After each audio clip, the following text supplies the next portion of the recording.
bax baa ka dhacay magaalooyin gobolka Afdheer ka mid ah shalay markii aan la hadalnay waxaan khadka ku aragnay dad dhiigaya iyo dad dhibaataysan baan ku aragnay dad baa jajaban dad baa magarayta waxyeello loo geystay marka la hadli lahayna khadkii waa la jaray haddaba waxay ku sugan yihiin war oo ma hayna dadkaas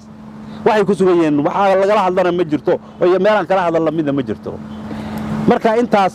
waa hadday soo korodhay maanta waxaan iskugu imaanay dhibaatada jirta ee gobolka Afdheer haysata gobolka Afdheer wuxuu horumarkii gobolada kale sida ay u horumarsan yihiin oo ma horumarsana waxa loo diiday wadooyinkii iyo jidadkii laamiga ah goday markii la keenay la joojiyay daahir maxamed jibriil oo ka soo jeeda gobolka Afdheer dhan walba oo gobolka Afdheer laga dhan walbood ka aado horumarka waa lagu joojiyay meesha soo ku eekaaba lagu joojiyay xaggan oramada gobolka markuu soo joogo horumarka lagu joojiyay xaggan goday waa soo duqu sheegay xaggan bahasha ceelkari uu ka leexlaa halkaas uu laamiga maraa waxa weeye marka waxaan leeyahay xuquuq darradana haysa waa mid ah waxa la leeyahay dad waan hadlayaa marka anoo baaray la hadlayaa iyo arrintan dhacday dadkan wallahi baa lagu bilaabay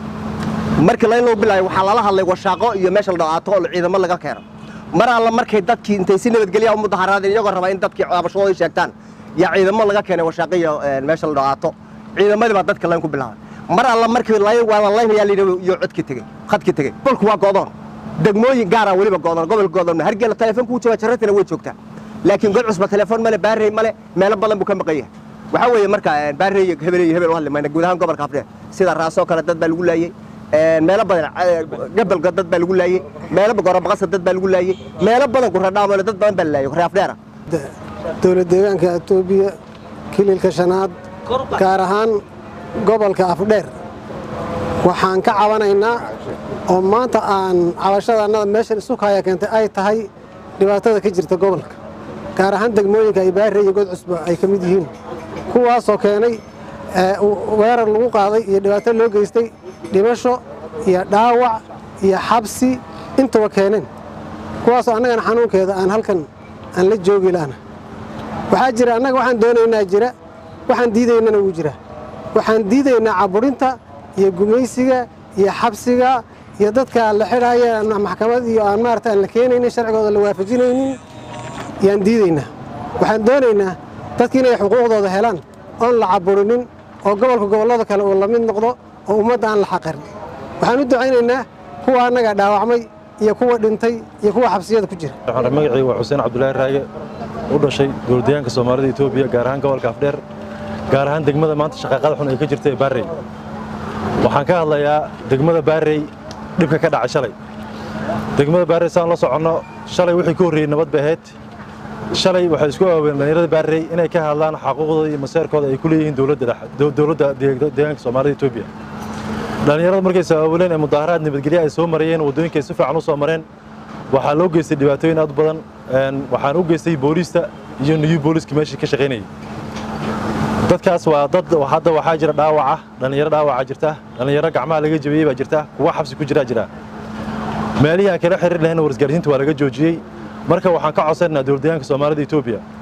in degmadaas iyo dadkaas dhibaatada loo geystay in si dhaqso badan looga dulqaado bandooga la saaray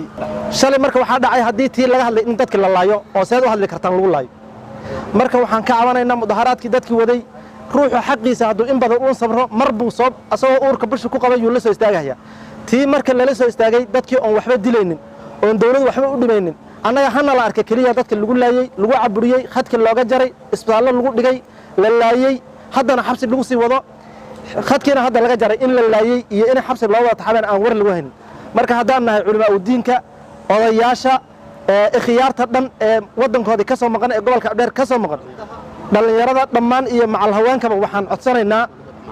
dawladda dhexe ee federaalka waxaan baaq ugu dareynaa in arinta Afdheer la ogaado waxaa dhibaato badan ka jirta oo ba'an oo la ii sheegay aniga abtiga inuu caawa dhaawac yahay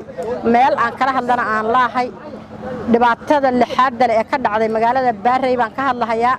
anigu ma dhahayo Afdheer iyo meel heblaayo laakiin dhibaatada Baaray haysato waa wax guweyn wayna aad bayn u weynaatay waxaan jecelahay dadka bini'aadan haduu yahayna qofkii wax gaadhin la ogaado qofkii wax ku dhacay oo dhiba inuu qofkiisa walaalkiisa ula soo hadlo naad waag male dadka waa la laayay maxay ku sugan yihiin yaa og caalamka waxaan u sheegaynaa Etoobiyana uma sheegayna cid walbana uma sheegayna caalamka waxaan u sheegaynaa dhibaatada haysata magaalada Baarey in laga dulqaado